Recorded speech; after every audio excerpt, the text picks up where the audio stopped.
Doctor Maithres music therapy channel. இன்றைய பதிவிலையும் சோஷியலைசேஷனில் how we can refine our behaviour என்ற தலைப்பில் சில செய்திகளை நம்ம பகிர்ந்துக்கலாம். சென்ற பதிவில் இதை பற்றி தான் பார்த்தோம். அடிப்படையில் நம்ம எல்லாருக்குமே எளிமையாகவும் இனிமையாகவும் மகிழ்ச்சியாகவும் இருக்க வேண்டும் அப்படின்ற ஒரு எண்ணம் இருக்கும். சில சமயத்தில் அந்த எளிமை என்பதை படாடோபத்துக்கு ஆப்போசிட்டாக நினச்சிட்டு அதனால் படாடோபமாக இருக்கணும், அதாவது வசதியாக இருக்கணும் அப்படின்னு சொல்லி யோசிப்பாங்க. ஆனால் இது ரெண்டுமே வேறு வேறு பெர்ஸ்பெக்டிவில் பார்க்கக்கூடியது அப்படின்னு நினைக்கிறவங்க தான் அதிகம். ஆனால் எளிமை என்னும் பொழுது வசதியை பொறுத்தன விஷயம் இல்லை, எண்ண ஓட்டங்களிலும் செயல்பாடுகளிலும் அது அணுகுமுறையில் தான் எளிமை. அது ஒரு விஷயத்தை இந்த எளிமைன்றதை மட்டும் தனியாக நம்ம புரிஞ்சுக்கணும் அப்படின்னு கேட்டால், ஒரு விஷயம் இருக்குது, ஒரு செயல் இருக்குது, அதை செய்யணும். அதை சாதாரணமாக ஒரு நிறைய பணம் செலவாக்கி அந்த வேலையை செய்யறதுக்கும் அதுக்குன்னு ஒரு டைம் வரும். அந்த டைமில் வரும்போது we can do it just like that without much effort.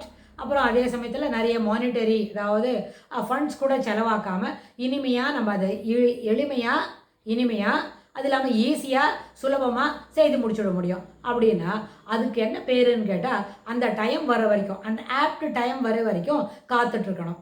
ஆனால் அந்த டைம் வரலன்னு வைங்களேன், இப்போ போய் ராத்திரி ஒரு 9 மணிக்கு ஏதோ புதுசாக ஒரு சாமான் வாங்கணும்னு சொன்னால் முதல்ல நைட்டு தூங்குறது, டின்னர் முடிக்கிறது அதெல்லாம் லேட் ஆகும்.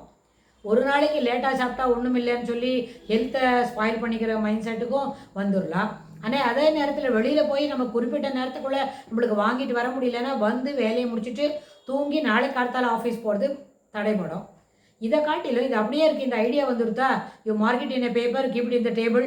ஒரு நாளைக்கு வெயிட் பண்ணுவோம், ஒரு 3-4 டேஸ் காத்துட்டு இருந்தா there will be apt time for it and without much effort. விட்டே வெளியில் போகாமல் வீட்டு வாசல்லையே கிடைக்கிற நேரத்தில் அதை வாங்கி நம்ம பயன்படுத்திக்கலாம். அப்போது தேவைகள் இருக்குது, தேவைகளை கொஞ்சம் என்ன பண்ணுறோம், தாமதப்படுத்துகிறோம். அப்புறம் டிலே இன் கிராட்டிஃபிகேஷன் அப்படின்ற வார்த்தைக்கு நம்மளை தயார் பண்ணிக்கிறோம். அதுக்கப்புறம் வெயிட் ஃபார் த டேர்ன், நம்மளுக்கு நம்ம டேர்னில் எப்போ கிடைக்குமோ அது வரைக்கும் நம்ம காத்துட்ருக்கோம். அதனால் அப்போ என்ன ஆகும், ரொம்ப கடினப்பட்டு ராத்திரி 9 மணிக்கு மேலே வெளியில் போய் அதுக்கப்புறம் அந்த வேலையை முடிச்சுட்டு வரதை காட்டிலும் just we can wait for a day, at the most 2-3 days wait பண்ணால் கூட ஒரு 72 hours வெயிட் பண்ணால் நம்மளுக்கு அந்த வேலையை சிறப்பாக முடிஞ்சிடும். அப்புறம் ரொம்ப சரீரத்தில் சமம் இருக்காது, மானிட்டரி ஃபண்ட்ஸும் ரொம்ப செலவாகாது. காலமில்லாத காலத்தில் ஒன்று கேட்டு வாங்கினா எப்போவுமே ஒரு 5 ரூபாய் கிடைக்கும்னு வைங்க, அப்போ நம்ம 25 ரூபாய் கொடுத்து வாங்க வேண்டி வரும். தட் இஸ் 4 டைம் அதுபோல் அதிகமாக காசு கொடுக்க வேண்டி வரும். Those things you can avoid. அப்போ என்னாச்சு, விஷ்-போன் அப்படி இருந்தால் கூட நம்மளுக்கு விஷ்-போன்றது என்ன, அடைய வேண்டும் என்கின்ற எண்ணம். அந்த அடைய வேண்டும் என்கின்ற எண்ணத்தை கொஞ்சம் தாமசப்படுத்தினா அந்த விஷ்-போன் ஈஸியாக அடைஞ்சிட முடியும். முதல் விஷயம்.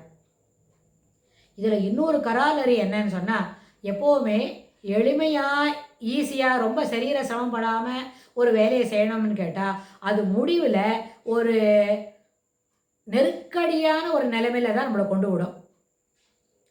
எப்போவுமே சாதாரண ஒரு ஏதோ செயல்பாட்டில் ஒரு இறங்குறோம், அந்த வேலையை நம்ம செய்துட்டு வரோம் அப்படின்னு வரும்போது அந்த வேலை அப்படி ஈஸியாக இருக்குது, ஜஸ்ட் லைக் தட் அந்த கோ வி வில் பிக்கப் அப்படின்லாம் நினைக்கிறோமில்ல, அப்போது அது என்ன பண்ணும், முடிக்கும் பொழுது அது ஒரு நெருக்கடியான நிலைமையில் கொண்டு விடும்னு ஒரு பெரிய அறிஞர்களாம் சொல்லுவாங்க.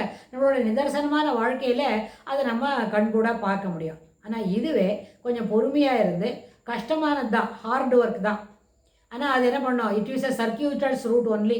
சர்க்கியூட்டர்ஸ் ரூட்டாக இருந்தாலும் ஹார்ட் ஒர்க்கு அப்படின்னு தெரிஞ்சு அந்த வேலையை நம்ம செய்ய ஆரம்பிக்கிறோம், துவங்குறோம் அப்படின்னு சொன்னால் a well prepared work is half done அப்படின்னு சொல்லுவோம் இல்லையா. அதுபோல் ரொம்ப கடினமானது நிறைய ப்ரீ பிளான்லாம் பண்ணிக்கிறோம். நம்மளுக்கு ஹடில்ஸ் ஒன்றும் வரக்கூடாதுன்னு அதுக்கு ஒரு பிளான் பண்ணுறோம்.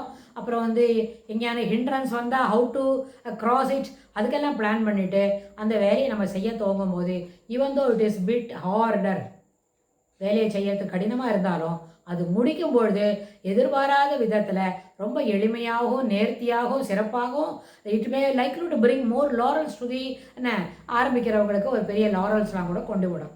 அப்போ என்ன, what is the meaning of that, harder work and tough work ought to be selected.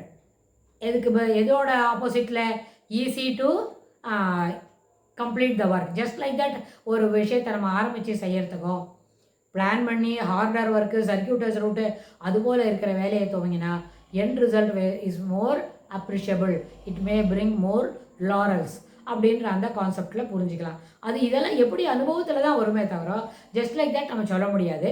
ஆனால் யாருக்கான ஒருத்தருக்கு அனுபவம் இருக்கும் இல்லை, இதுபோல் ஒரு தடவை செய்து தவறான எளிமையாக இருக்குன்னு ஆரம்பிச்சுட்டு அது ரொம்ப கஷ்டப்பட்டு முடிக்க வேண்டி வருது, சில நேரத்தில் முடிக்கிறதே பெரிய பாடாக இருக்குது, அப்படிலாம் ஆயிரும். ஆனால் கஷ்டமாக இருக்குது பரவாயில்லப்பா, கஷ்டமாக இருந்தால் கூட இந்த சர்க்கியூட்டர்ஸ் ரூட் எடுத்துக்கோ, travel will be more easier, more வந்து என்ன தெரியுமா, நேஷ்னல் ட்ரங்க் ரோடெல்லாம் இது வழியாக வரும். அதுக்கப்புறம் ஒன் வே டிராஃபிக் இருக்கும், எதிரே வண்டியாக வராது, ஈஸி டு ட்ராவல், ஆக்சிடென்ட்டே நடக்காது அப்படிலாம் நம்மளுக்கு கன்வின்ஸ் பண்ணி இந்த சர்க்கியூட்டர்ஸ் ரூட்டாக இருந்தாலும் ஹார்டு ரூல் டஃப் ரூட் அதை நம்ம ஏற்படுத்திக்கிறோம் அப்படின்னு சொன்னால் அந்த எண்டு ரிசல்ட் ரொம்ப சிறப்பாக இருக்குன்னு சொன்னால் அதுவும் ஏற்புடையது. Instead of picking up the easy and smart work அப்படின்னு நினைக்கிற ஈஸி டு பிக்கப் அப்படின்னு நினைக்கிறது கஷ்டமான முடிவையே தரும் அப்படின்றது மனசில் வாங்கணும். இதுக்கு என்ன, ஏற்கனவே ஒருத்தர் பண்ணியிருக்கிறவங்க அவங்களோட அனுபவத்தை நம்ம எடுத்து பயன்படுத்திக்கிட்டா அவங்க சொல்லித்தருவாங்கன்னு தான் நம்மளுக்கு சொல்லித்தந்தால் அது இனிமையான மனதோடு ஏற்றுக்கொள்ளக்கூடிய எண்ணத்தோடு நம்ம எடுத்துனோட்டமான it will be more easier. அப்போ அந்த வேலையை நம்ம சிறப்பாக முடிக்க முடியும். அப்போ என்னாச்சு, சோஷியலைசேஷன் அப்படின்றது அடுத்தவங்களோட பழகும் பொழுது தான் நமக்கு அது தெரிய வரும். ஆனால் அப்புறம் நம்மளுக்கு நிறைய விஷயங்கள் தெரியணும்னு நினச்சிக்கிறோம். அப்போ அது யாரோடு கூட பேசணும், யார் கூட பேசினா நிறைய விஷயங்கள் நம்மளுக்கு எளிமையாகவும் விதவுட் மச் ட்ரபிள் தெரியுமோ அவங்களோட தான் பேசி விஷயங்களை தெரிஞ்சுக்கணுமே தவிர நம்ம பேசுறது எல்லாம் சரின்னு ஒருத்தர் ஒத்துப்பாங்க, அவங்களோட பேசுகிறோன்னு வைங்களேன், அவங்களுக்கே நம்ம லெவலில் தானே தெரியும். இதுக்கு இந்த உதாரணம் எப்படி சொல்லணும்னு கேட்டால், நம்ம கிளாஸில் படிக்கிறாங்க, அவங்கக்கிட்டே நம்ம கேட்டுக்கலாம் அப்படின்னு ஒருத்தர் நினைக்கிறாங்கன்னு வைங்க. நம்ம வகுப்புலேயே படிக்கிறவங்களா தான் நம்மளை போல் அறிவு தானே அவங்களுக்கு இருக்கும். நம்மளுக்கு எவ்வளோ மெச்சூரிட்டி இருக்கோ அவ்வளோ மெச்சூரிட்டி தான் இருக்கும். ஒரு 40 பிள்ளைங்க இருக்கிற வகுப்பில் 1 அல்லது 2 அட் த மோஸ்ட் 4 பசங்க தான் நல்லா படிக்கும், விஷயங்களை சொல்லி கொடுக்கமுன்னா புரிஞ்சுக்குமா இருக்கும். பாக்கி இருக்கிற 36 பசங்களும் உபாயமாக தான் புரிஞ்சுக்கும். தே வில் பி இந்த மிடில் லெவல் ஒன்லி. அந்த நார்மல் கருவு இருக்குமே, அந்த நார்மல் கருவுக்குள்ளே தான் அவங்க இருப்பாங்க. அப்போ அவங்க எப்படி they can teach 1 to 1? Not at all possible. ஏதோ ஒரு கான்செப்ட் புரியும், இல்லைன்னா ஒரு கான்செப்டே பாதி தான் புரியும். That cannot be transferred. கான்செப்ட்ன்றது முழுசாக புரிஞ்சாதான் you can transfer that knowledge to someone else. பாதி அரைக்குறையாக இருந்தால் அதை ட்ரான்ஸ்ஃபர் பண்ண முடியாது. அதனால் நம்மளை காட்டிலும் எண்ண ஓட்டங்களிலும் செயல்முறைகளிலும் சிறப்பாக இருக்கிறவரோட பழகினாதான் நம்மளுக்கு அந்த விஷயங்களை தெரிஞ்சுக்க முடியும். நமக்கு தெரிஞ்சுக்கிறதுலேருந்து we can develop from that. நம்ம என்ன நினைக்கிறோம், நம்ம அதெல்லாம் தெரிஞ்சு இது கூட உனக்கு தெரியலையா அப்படின்னு கேட்டுருவாங்க அப்படின்னு நினச்சிட்டு அந்த மாதிரி அந்த வார்த்தையை ஃபேஸ் பண்ணுறதுக்கு பயந்துக்கிட்டு நம்ம வேறு யாரோடையும் பழகிறோம். There we don't develop at all. நம்மளோட ப்ராக்ரஸ்ன்றது அங்கே 0ல் இருக்குது. After sometime it gets in to minus. 0ல் இருந்தால் மேலே கொஞ்சம் கொஞ்சமாக ப்ராக்ரஸ் போகும். 0லேருந்து மைனஸ் இறங்கிட்டா அது பெரிய சிரமப்பட்டு தான் அது 0க்கே கொண்டு வர வேண்டி வரும். அதனால் to whom we are interacting, that plays a very vital role in our positive progress அப்படின்னு சொல்லி இந்த பதிவை நம்ம நிறைவு செய்கிறோம். இதுக்கு தொடர்புடைய செய்திகளை வரப்போகிற பகுதிகளில் பார்க்கலாம். தேங்க்ஸ் ஃபார் வாட்சிங்.